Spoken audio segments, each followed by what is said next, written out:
ప్రజల సమస్యలు పరిష్కరించే రాజకీయాలే సమస్యగా మారుతున్నాయన్నారు ప్రొఫెసర్ హరగోపాల్. సంక్షేమ పథకాల పేరుతో ప్రజలను మభ్యపెడుతూ పాలకులు రాష్ట్రాన్ని అప్పులపాలు చేశారన్నారు. హనుమకొండలో జరిగిన మేధావుల సదస్సులో పాల్గొన్నారు హరగోపాల్. విద్య, వైద్యంపై కాంగ్రెస్ సర్కార్ మరింత ఫోకస్ పెట్టాలన్నారు. కొట్లాడి తెచ్చుకున్న తెలంగాణలో కేసీఆర్ ఆర్థిక ప్రణాళిక లేకుండా చేశారన్నారు ప్రొఫెసర్లు రమణమూర్తి, వెంకటనారాయణ. ప్రజలు స్వయం శక్తితో ఎదిగేలా ప్రభుత్వాలు చర్యలు తీసుకోవాలన్నారు. Higher education council vice chairman Purushottam. ముఖ్యమంత్రి అవుతూనే ఆయనతో 2 సార్లు సుదీర్ఘమైన చర్చలు జరిగాయి. చెప్పవలసిన అంశాలు విద్య గురించి, వైద్యం గురించి, వ్యవసాయ రంగం గురించి మాట్లాడడం కూడా జరిగింది.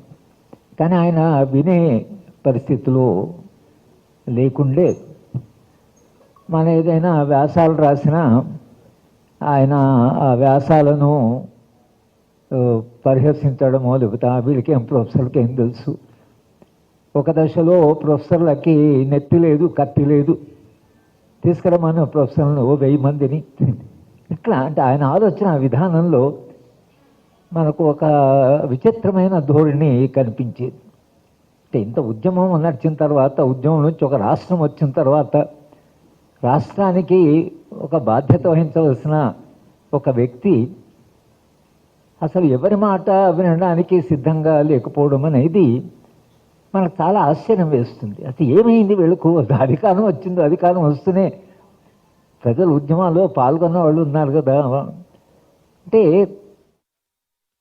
కేవలం రియల్ ఎస్టేట్ పట్టుకొని దొంగలను పెంచేటువంటిది, క్రోనిక్ క్యాపిటల్ని క్యాపిటలిస్టులను పెంచేటువంటి ఆర్థిక మోడల్ అనేది ఈ రాష్ట్రానికి వద్దు.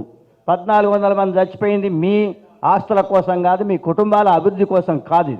ఇది సాధారణ మనుషులకు, సాధారణంగా ఎవరైతే డిసడ్వాంటేజ్డ్, మార్జినలైజ్డ్ ఆర్ నెగ్లెక్టెడ్ సెక్షన్స్కి తెలంగాణ తెచ్చుకున్నాం. కానీ దొరల తెలంగాణ కాదని చెప్పేది ఈసారి ఎన్నికలలో వరంగల్ నుంచి చెప్పాల్సిన అవసరం ఉండదనేది ఇప్పుడు సార్ చెప్పిన సోషల్ సెక్టర్కి అంత అన్యాయం చేసి కేరళ వాళ్ళు 20% నిధులు విద్య కేటాయిస్తే ఇక్కడ 6% కేటాయించి 3% ఖర్చు పెడతారల్లా. కాబట్టి ఈ దారుణమైనటువంటి మోడలు ఈ తెలంగాణ ప్రజలు కోరుకోలేదనేది ఈ సభ ద్వారా తెలియజేయాలి. అప్పు గురించి నా వ్యక్తిగత అభిప్రాయం ఏంటంటే, అప్పుల ఊబి, డెట్ ట్రాప్ అనేది ఉందా అంటే టెక్నికల్లీ లేము. Technically we are still not in a debt trap. And అప్పు అనేది తప్ప అంటే అప్పు చేయని దేశమే లేదు. అప్పు అనేది వ్యక్తుల గురించి, కంపెనీల గురించి మనకి ఉండే అవగాహనకిను ప్రభుత్వాలు చేసే అప్పుకి తేడా ఉంది మౌలికంగా. ఎందుకంటే దేశాలకి, రాజ్యాలకి ఒక జీవితకాలం అంటూ లేదు, అవి నిరంతరం కొనసాగే వ్యవస్థలవి. అదే వ్యక్తులుగా, సంస్థలుగా వాటికి ఒక డిస్క్రీట్ టైం ఉంటుంది. కాబట్టి వాటి అప్పులు వేరు, అవి నిర్వహించే తీరు వేరు. కానీ దేశాలకి అప్పులు మాత్రం ఆ అప్పులు తీసుకునేవి ఎట్లా వాటిని వాడుకుంటారు, వేటి కోసం వాడతారు అనేది చాలా ముఖ్యం. ఇప్పుడు ఫారిన్ పోతారు, మనోళ్ళందరూ ఫారిన్ పోయి కంపెనీలు తెస్తా అంటారు. మనోళ్ళేమో ఫారిన్ కంపెనీలేమో మన దిక్కు వస్తున్నాయి, మన పిల్లలేమో ఫారిన్కి పోతున్నారు మొత్తం. అరే వీడు ఇంజనీరింగ్ చేసి అక్కడ లేబర్ పని చేస్తున్నారు అక్కడ పోయి. ఈ భారతీయ యూత్ అంతా బయట దేశంలో లేబర్ పని చేయడానికి పనికొస్తారు తప్ప ఇక్కడ పనికొస్తలేరు. ఎందుకంటే ఆ రకమైన ఎడ్యుకేషన్ ఇక్కడ మనం అందియలేదు. హైదరాబాద్ అమెరికా కంటే ఎక్కువ అభివృద్ధి చెందింది. ఏ గేట్ కాడికి పోయినా ఒక్క తెలంగాణోడు కూడా కనబడతలేడు.